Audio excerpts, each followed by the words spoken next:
Well, welcome to the Common Good Podcast. It's Tuesday, January 25th, and that means around here that it's Politics Day. Robb Ryerse, somewhere outside of Fayetteville, Arkansas. Doug Pagitt, somewhere outside of Minneapolis, hunkered down in a basement trying to save democracy from the Trumpists of our world. Dan Dietrich, over there in the home state of the man who didn't have the courage, Mike Pence. Mike Pence is shocking because in some ways he didn't have any courage for all those, and then did have courage, and then other people say he didn't have courage. That's what it's like when you're the Cowardly Lion from The Wizard of Oz. Hey, but we're also going to talk to somebody running for Congress today, Josh Remillard. He is wanting to make sure that Madison Cawthorn is no longer the congressman from North Carolina. I've got to make something go live. Rob, how are you today? Well, I'm doing well, Doug. I'm doing well. Instagram live feed. That's right. I'm doing well. We are 288 days away from Election Day, so it is feels like it's something like that right around the corner and coming fast, and so we're gearing up for that. Yeah, Doug. I don't know if we have plans to talk about this today, but. Do you have any feelings? Do you have any impressions? Do you have any thoughts about the big M&M controversy?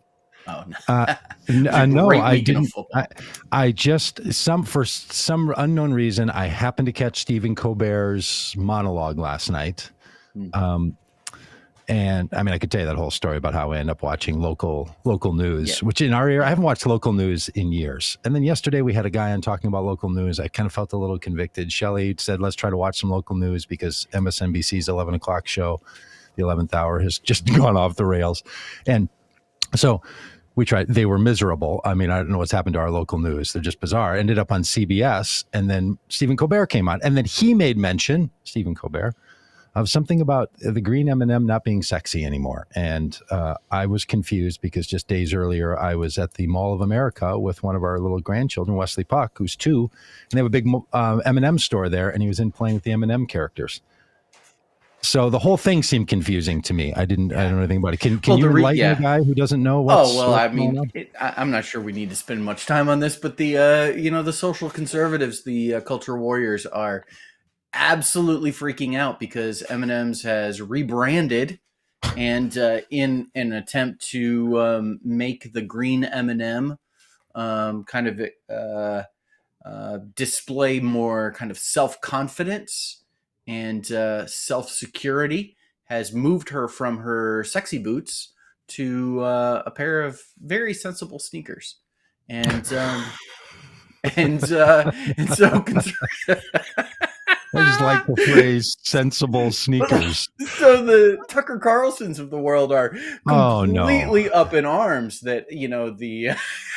Look, if anybody ever wondered if Tucker Carlson was just goofing on Elvis, the guy is just milking and taking what he can. The guy is. Oh goodness. You can't believe he is a serious character. Is this really coming from a Tucker Carlson world of shenanigans and nonsense? Yeah, but Tucker Carlson was actually just riffing off of, the Twitter controversy. It was the green M&M was trending on Twitter, and so I think probably his show producers, as they were getting ready, that's probably show prep for them is, seeing what's trending on Twitter and then, having some hot take about it. And I gotta say, listen, I want the green M&M to wear whatever shoe she's comfortable in. Well, I'll tell you when I was at the Mall of America M&M store, they have large, characters around there, not moving. They're like, mannequins. And I got my pronoun wrong when I said to Wesley Puck when he was running up to the one little guy. I said, "Hey, you want to run and see that little guy?" I said, "Oh, it's a girl, it's a woman," because the legs were demonstrably female with high heels. That was literally the first moment that I even thought that M&Ms had gender, and that the gender was notable by their footwear. So well, maybe I'm just late to the game on what it takes to have to understand the gender of my candies. clearly you have not spent any time, looking at the green M&M, because the sexy boots are gone, and which All is oh, there we go. Look at producer Dan coming up with it.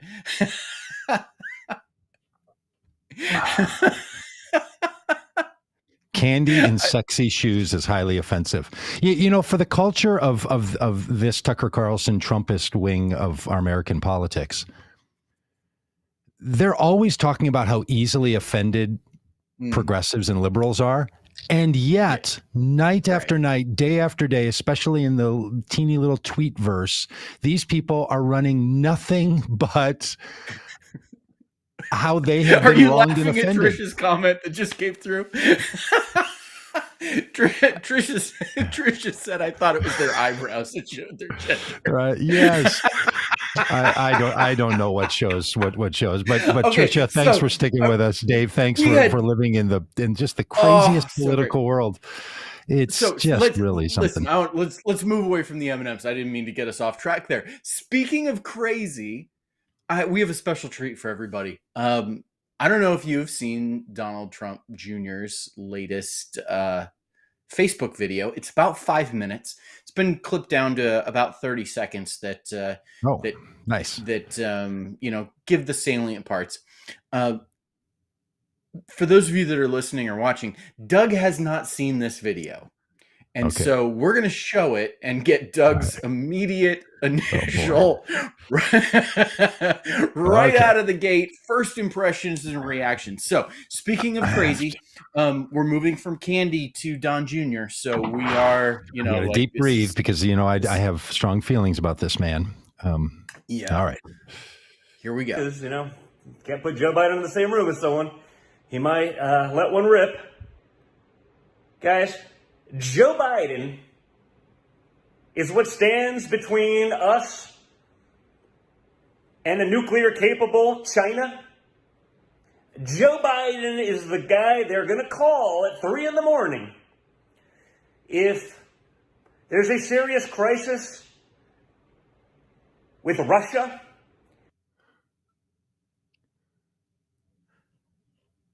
Okay, when you've been day drinking and you get into evening, you probably ought not point your phone at your face.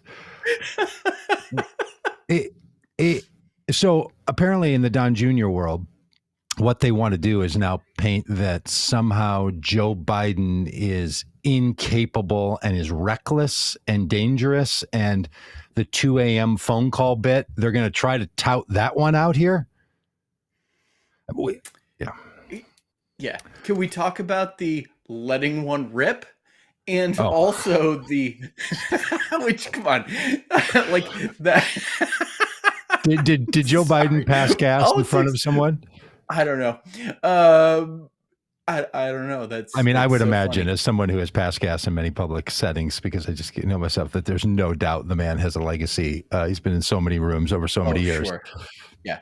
But the other thing is the danger that Joe Biden could enable a nuclear capable China. Don Jr., I know you probably didn't pay attention in school very much at that, Loomis Chafee School for the Rich that you went to in Connecticut, I'm sure, wearing your little uniform, playing lacrosse. Jeez. Wow. Yeah. All right.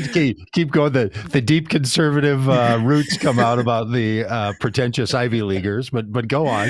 You lacrosse China already uniform has nuclear weapons. China already has nuclear weapons. Yes. Joe Biden will not make China nuclear capable, because they already are. Was his suggestion that Joe Biden was going to allow China to become nuclear capable?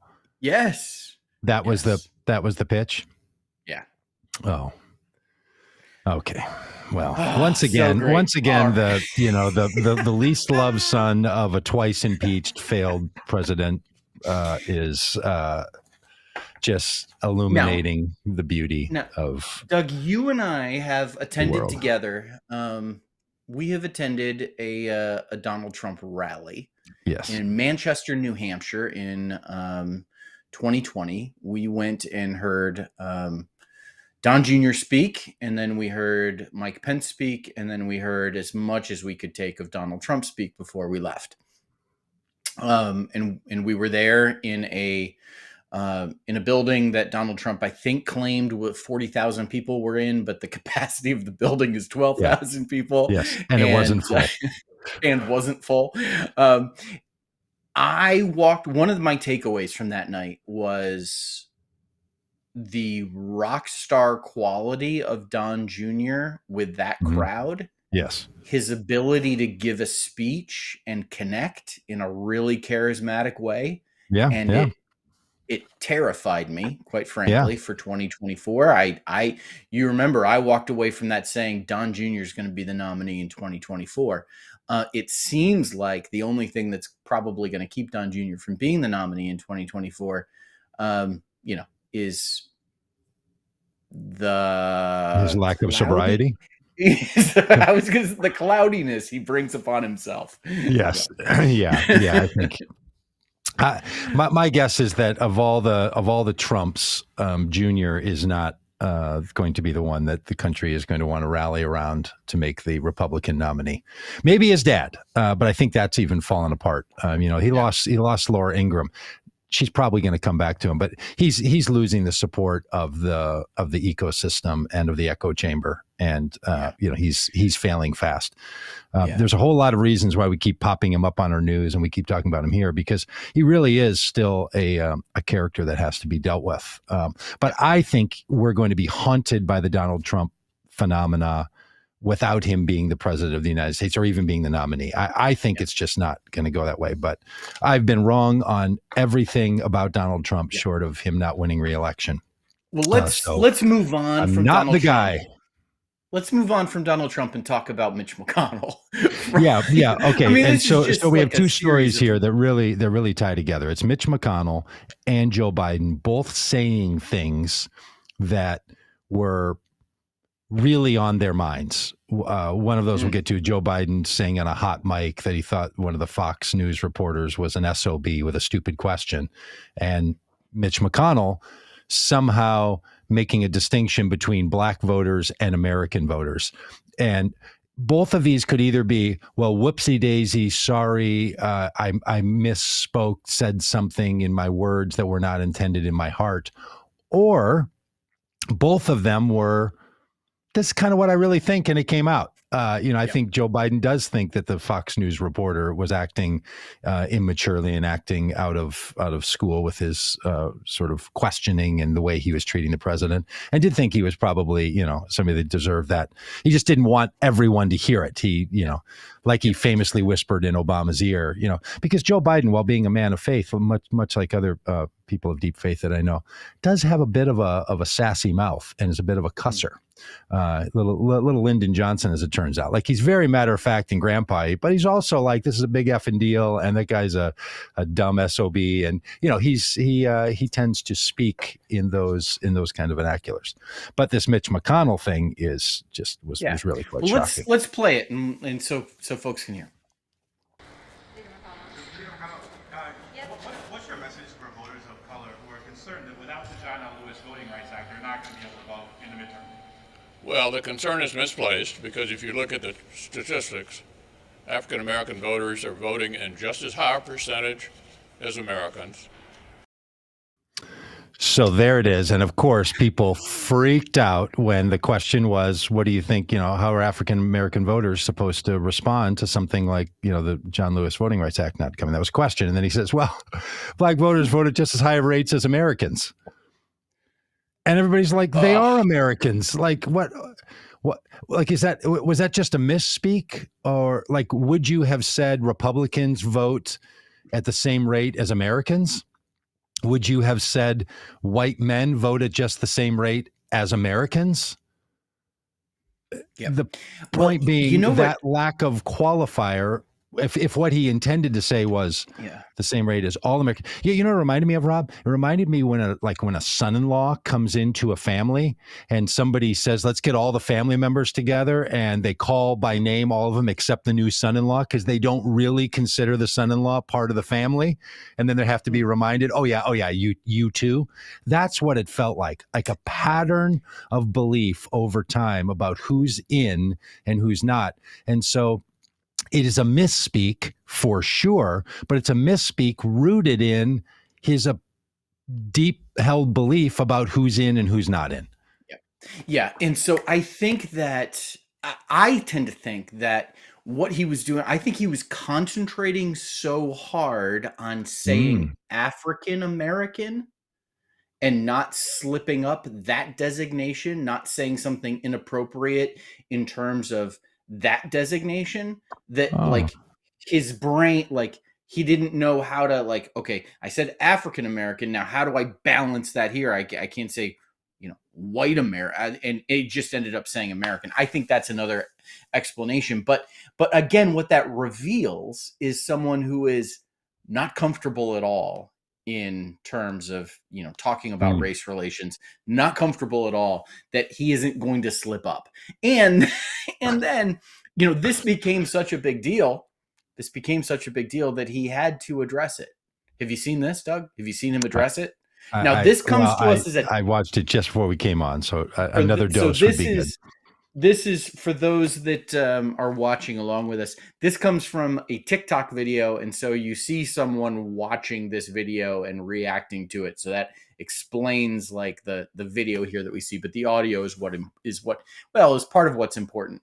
But this is Mitch McConnell trying to explain or walk back or bring some greater clarity to saying that African Americans are not Americans. I want to take an opportunity outset here to address the outrageous mischaracterization of my history and record on voting rights and race relations as a result of inadvertently leaving out the word almost in my comments the other day. African American turnout nationwide has been roughly increasing as all Americans has all increased. Oh my gosh, it's just brutal. The omitted word is all, not almost. So then he tries literally to explain it, and he's not even sure what he said wrong the first time so much that he can fix it and get it right. Oh, so hilarious. But how dare we suggest that Mitch McConnell does not have a great record when it comes to voting rights and race relations? The man who is photographed in front of a Confederate flag. Nice. Oh no. That's a grand amazing legacy. But this all of this language, like it really does go back to like when he can't just simply say, what I was saying was that this racial group is behaving the same as all the other groups in our country. That's not hard to say. Like it's very different. And if I could make another point on the facts, not just on the verbiage and the slip up, on the facts, it's not true that African Americans vote at the same rate. He tried then to fix his comments by saying the increase in their voting in recent years is on par with the other increases. Not even getting at the real heart of the question from the reporter, that there are structures and systems that are preventing African Americans and other people of color. He actually said people of color, the reporter, keeping many people of color from engaging in our political process so that they're not voting at the same rate as people who are not identified in those racial groups. So that's the fact that he misspoke and sort of put it in a way that talked about African Americans separate from Americans is a problem. And the fact that then he tried to fix it and didn't really know how to fix it is also a problem and it could honestly, and I don't mean this in any disparaging way, it could just be the problem of an aging man.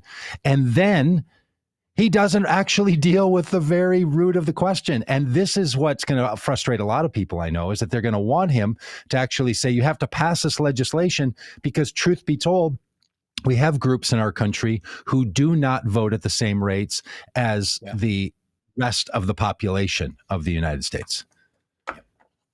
So, I mean, and this is, look, this is, in some ways, you know, it can be, hey, just run around and find every misspoken word and then go through Biden's speeches and pull this out. And people are doing this, you know, there's a lot of tit for tat right now around Joe Biden because of the way Donald Trump was treated for years. And the difference is Donald Trump wasn't misspeaking when people were freaking out. Daily, when we were exploding our minds and brains and being terrified, it's not because he misspoke. It's because he said the thing he intended to say. Whether it's from the bleach or there's good people on both sides, or Putin told me that they weren't involved in our elections. Why would I believe him, even though I've heard this from like, those were not misstatements. Those were not slip ups. Those were not whoopsie daisies. That was him literally saying what he thought.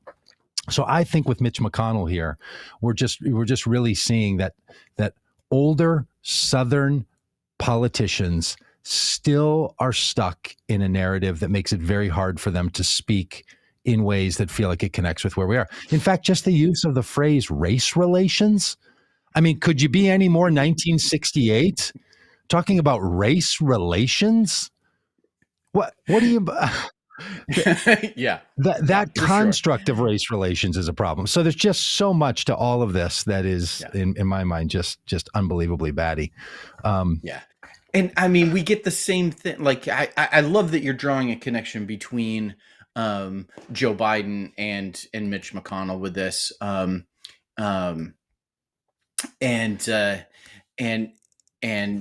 the opportunity to say, like, you know, what are we seeing here with older men? Like, is this just older men who can't, like, get their thoughts out correctly, or they're saying what they actually think, or the filter's gone for some reason? And so we've got this story with Joe Biden calling Peter Doocy of Fox News an SOB after Peter Doocy asked him a question that, you know, Biden thought was annoying because, frankly, it was. And he kind of mutters this, you know, that was a stupid question, you SOB. You know, and insults him, and insults him privately, and everybody hears of it. Yeah, because it's on a hot mic. But really, the really fantastic thing about this, to me, the reason I you know, for all of my tremendous policy differences with Joe Biden and my unbelievable frustration with him at times, he's just so dang endearing to me. Number one, because he like a grandpa, he calls a reporter an SOB under his breath. And then when it hits the fan for him, he calls Peter Doocy to clear the air. He calls him and says, "Hey man, it wasn't personal. Wasn't personal, pal." He says, and they have a conversation about it. And Peter Doocy says, "Hey, Mr. President, I'm going to keep asking you tough questions." And the president replies, like, "That's great. Keep doing that. Keep doing your thing." And like, this is such a tremendous difference in character from Donald Trump. That's right. That's like, right. This is and from Donald a lot of Trump, politicians. who said he never apologized for anything. He never was sorry for anything. You know, and here is like the goodness and the decency. Listen, we have all been in this boat, haven't we? Like, have we not all been in this place where we have said something tremendously stupid and have had to call somebody with our tail between our legs and said, like, "Oh man, I'm so sorry about this," or I misspoke, or there's not me, because I don't apologize. I just don't apologize. Yeah, I know.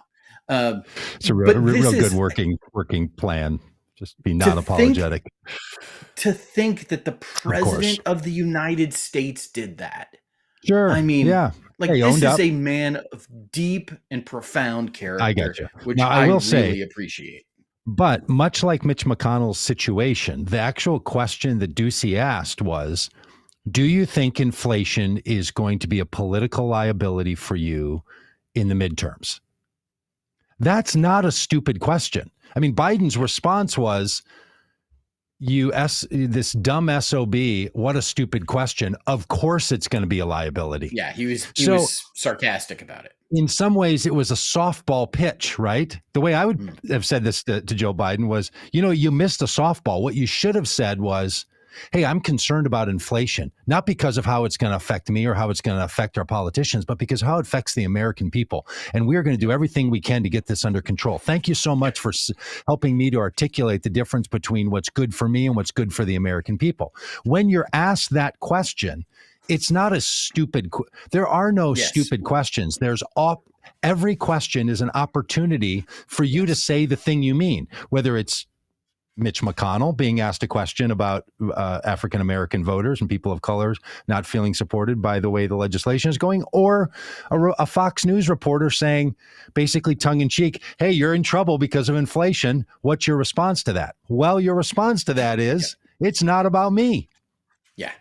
Yeah, right? You're absolutely right. That's a better response. And when they saw, what it reminds me of in some ways, do you remember when the reporter threw the softball pitch to Trump about what do you say to Americans who are scared right now? And he's like, you're a terrible reporter. That's what I say. Don't bring up that people are scared. This felt very much like that to me. Yes. I know everybody's around why did he call him an SOB? Does he really think that about the press? Why does he have to call to apologize on this? But it's good that he did. And all of that. Right. And you can't teach old dogs new tricks. And he's just got to, that whole conversation that's gone on for a day. The better conversation in my mind to be having about this is, why'd you let that pitch slide by? Yeah. Well, I think what it shows, and this is a shameless plug for people to check out the Common Good podcast that we had on Friday with economics professor Fadl Kaboub talking about inflation specifically and what causes it and what to do about it and how all of it actually works. I think that this is one of those things where people don't have a good understanding. Like they know, like they're just uncertain about how to talk about it. They're not quite sure. And frankly, to think that the president of the United States might be one of those folks that's just like, I would rather be sarcastic about it than really delve into it. That's an indication maybe that is scared about the impact that inflation could have on his presidency, is not sure what to do about it, and is, when someone responds defensively like this, it's because like there's some other fear, there's some other shame, there's some other thing going on inside of them. And that is a little bit troublesome, that maybe the president doesn't have a good plan when it comes to inflation. And he is scared about the impact it's going to have. You're right. That's scary. And look, as it turns out, this press conference they were having yesterday was a press conference about inflation. And all the questions were about the Ukraine until this reporter, Fox reporter, asked about the political implications of inflation. So again, what he could have said was, thanks for getting us back on the topic here. And as I called this press conference to say the things we're going to do about this, here we go. So look, and this is what makes politics difficult. We've been saying for 4 years, for 5 years, and I want to keep saying it as we go. The role of the presidency is to be the executive of the executive branch, right? It's not to be have other kinds of issues or problem or deal with other issues and problems. It's to be the executive of the executive branch. And one of the roles of the executive branch of our government is to cast vision, to answer questions, and to give a national narrative. He and Vice President Harris are the only nationally elected representatives. This is their job, to think of the whole. So you have to cast a vision on all issues that matter to Americans and speak about it from that unique executive branch place for the entire government. So these are the moments that you really want the person in that role to grab a hold. When you've called a press conference on inflation, you want them to take every question there is about inflation. So this is where we find ourselves. And so when we talk to, we're hopefully going to get Josh Remillard on here, who's running for Congress in North Carolina, if he can get through our little complex maze of system here and get on. We're going to talk to him about how it is that he's uniquely positioned to work in the federal government as a candidate. But everyone who runs for office has to do multiple things, right? There are no elected roles that have singular function to them. You're always doing a lot of things. And one of the things you're doing is literally representing. And you not only represent the people, but you represent ideas and perspective and vision to people. This is what needs to be picked up. So when, Mitch McConnell says, let's go back to Mitch McConnell's comments for 1 second. Okay. Yeah. Not picking on his misstatements, but what he should have and could have said to give him the same treatment that I'm trying to give to Joe Biden. The question is, what do you say to people of color who feel like the John Lewis Act not passing is going to make it harder for them to vote? The answer should be, voting really matters to a lot of people in this country. And so many people of color feel like it's not equal to them. Even though we can look and see that increase in voting rates are equal in that group as it is to other groups, that the perception really does matter. And here's how, as a Republican, I'm going to address this issue. Instead, what he said was, they shouldn't worry about it. It's not a story because the numbers are going up. So the question was, how do people feel? What's your response to people who have an interpretation and feel a way? And his response was, you shouldn't feel that way. Joe Biden is asked, do you think there's political implication to inflation for you in the midterms? And his answer is, of course there is. Why would you ask such a stupid question? Like this kind of response from our politicians, let's just be best at all of this, right? Let's just be better at look. I've never been elected to anything. I don't know. And these guys are as seasoned, literally, as you can get. Mitch McConnell and Joe Biden. And the fact that in the same 24-hour period, they're given these straightforward, simple questions that really matter to the American people, and they both respond to them in a way like this. My concern is it's not just partisan. This is a political problem. And for the kinds of things that we like to think about around here, how do you get to the common good? Yeah, you're absolutely right, Doug. Both of these questions teed up opportunities to make an empathetic connection with the American people, and both of them completely whiffed on that. And they went different directions. One went sarcasm, one went complete dismissal, but they completely whiffed on the reality. Whether you think it's warranted or not, people are scared about inflation, and people are scared about their ability to continue to vote in our democracy. And if you can't, this is the real secret sauce, man. Like, the politicians that really do this great, are the ones who can connect, who can break through all of that stuff and get to the empathetic, emotional connection. Bill Clinton's, I feel your pain. There was something about his ability to connect with the emotional zeitgeist in the country that allowed him to be so successful. I think someone like Ronald Reagan also did this real well. And here we have two people who just completely unable to do it in just softballs teed up for them. Okay, I think in order to get Josh on, I think we're going to have to restart this stream. So if you're watching now, we're going to restart the stream and we're going to start it over again. So you may have to refresh because somehow our live stream is not allowing him in. So Dan, is that what we're going to do? We're going to restart the stream? Yep, we'll restart it real quick. Okay, here we go.